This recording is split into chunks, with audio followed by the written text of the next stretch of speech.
Hello সবাইকে, এটি ছিল আমার ফেব্রুয়ারির 20 তারিখ। আমার লোকেশান ছিল হলদি চোক। আমি রেডি হয়ে গেছি, আমার অ্যাসিস্ট্যান্ট আসার জন্য আমি অপেক্ষা করছিলাম। এই যে এসে গেছে, আমরা টোটো নিয়ে নিয়েছি, টোটো নিয়ে যাব রাধামণি। রাধামণি থেকে বাস নিয়েছি, যাব হলদি চোক। এবার ওখান থেকে ওরা আমি নিয়ে যাবে। কেমন কী লুক নিতে চাও? কোনো ডিমান্ড আছে বলো না? কিছু ডিমান্ড নেই? তাহলে কি আমার মতোই করবো? আচ্ছা ঠিক আছে, আপনার মতেই পুরো সেইরকম লুক চাই।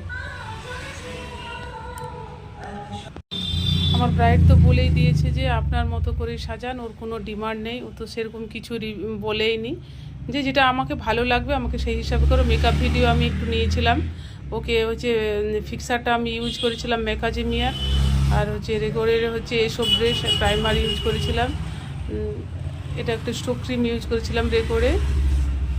এই যে ওর ফাইনাল লুক, ওর লুকটা কেমন হয়েছে ও টাইমের মধ্যে ওকে করে দিয়েছি। আর তার সাথে ছিল 3টি পার্টি মেকআপ ফুল লুক এবং 6টা হেয়ার স্টাইল ছিল, তাই অ্যাসিস্ট্যান্ট ছিল বলে এটা পসিবল হয়েছে। ওকে কমপ্লিট করে আমরা আরও যে 3টি পার্টি মেকআপ করেছিলাম তাদের লুক নেওয়ার সময় নেই, দেরি হয়ে গিয়েছিলো বলে আমরা একটু খেয়ে নিয়েছিলাম। তারপরে একটু খেয়ে তারপরে ওরা আবার টোটোতে করে আমাদেরকে ওই হলদি চোক অবধি আমাদেরকে আবার ছেড়ে দিয়েছিল। এই তো আমি আমার অ্যাসিস্ট্যান্ট বাড়ির পথে টাটা।